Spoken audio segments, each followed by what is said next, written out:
మిత్రులందరికీ నమస్కారం. చాలామంది రియల్ ఎస్టేట్లోకి రావడం, రియల్ ఎస్టేట్లో బాగా డబ్బులు ఉన్నాయని అనుకోవడం, ఆ డబ్బుల కోసం రావడం, వాళ్ళకి తెలిసిన దాంట్లో వాళ్ళు వర్క్ చేసుకొని అబ్బాయి ఇది రియల్ ఎస్టేట్ బాగాలేదు, డబ్బులు ఏం రావేరాం అంతా చెప్పేదంతా అబద్ధం అన్న భావనతో వెళ్ళిపోతుంటారు. కానీ రియల్ ఎస్టేట్లో మీరందరూ అనుకున్నట్టుగా డబ్బు ఉంది. ఎప్పుడు డబ్బు ఉంటుందంటే మనం ప్రాపర్గా వర్క్ చేయగలిగితే. ఒక ఐఏఎస్ చదవాలి అని అనుకుంటే ఐఏఎస్ కన్నా ముందు కొన్ని సంవత్సరాల పాటు అహోరాత్రులు మనం కష్టపడాలి, దెన్ ఐఏఎస్ మనం కొడతాం. అట్లా యూ టేక్ ఎనీథింగ్. ఐఏఎస్ దాకెందుకు, సింపుల్ థింగ్. ఒక కారు డ్రైవింగ్ నేర్చుకోవాలి మీరు, నేను కారు నడపాలి అని మీరు అనుకుంటారు. కానీ వితౌట్ ఎనీ డ్రైవింగ్ స్కూల్ కానీ మీరు నేర్చుకోకుండా మీరు డైరెక్ట్ కార్ తీస్తారా? తీరు కదా. ఇక్కడ కూడా అంతే. ఇవాళ చాలామంది రియల్ ఎస్టేట్లకు వచ్చిన మన తోటి మిత్రులందరూ కూడా వాళ్ళు ఎవరో కూడా అసలు రియల్ ఎస్టేట్ అంటే ఏమిటి, రియల్ ఎస్టేట్ అంటే ప్రాసెస్ ఏమిటి, దాని అప్రూవల్ థింగ్స్ ఎలా ఉంటాయి, ల్యాండ్ ఎలా కొంటారు, ఏ ప్రాసెస్లో అప్రూవల్ వస్తుంది, ఎప్పుడు మనం రిజిస్ట్రేషన్ చేస్తాం, డెవలప్మెంట్స్ ఏంటి, అసలు ఎలా ఒక అగ్రికల్చర్ ల్యాండ్ని కన్వర్షన్ రూపంలో కన్వర్షన్ చేసి అప్రూవల్ తీసుకొచ్చి డెవలప్ చేసి ప్లాట్ కస్టమర్కి రిజిస్ట్రేషన్ చేస్తారని మినిమం సబ్జెక్ట్ కూడా లేకుండా ఇవాళ చాలామంది రియల్ ఎస్టేట్లో వ్యాపారం చేస్తున్నారు.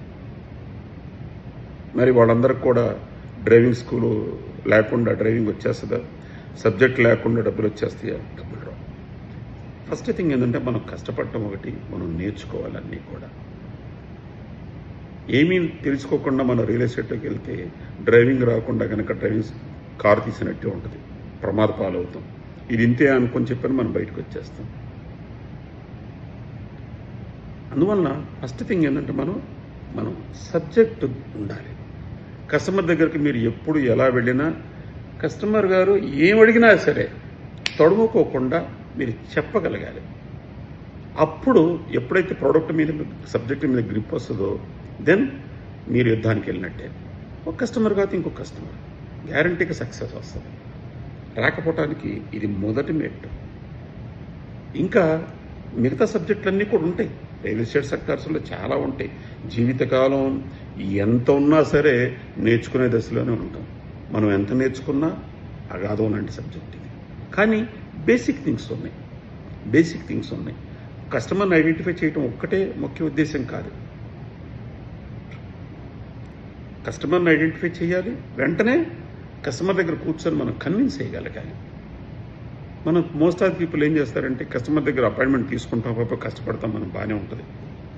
కానీ అక్కడ కూర్చున్న వెంటనే కస్టమర్ ఏదో అడుగుతాడు, దానికి మన దగ్గర ఆన్సర్ ఉండదు. మనకి తెలిసి తెలియని జ్ఞానంతో మనం చెప్పేస్తాం. మనకన్నా అద్భుతమైన మేధావి మన కస్టమర్ దేవుడు.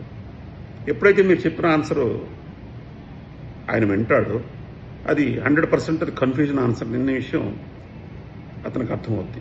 మిమ్మల్ని ఇబ్బంది పెట్టాడు, మిమ్మల్ని బాధ పెట్టాడు, తర్వాత చూద్దానండి మనం మాట్లాడతానంటాడు. అంటే అర్థం ఏంటి? Is not satisfied.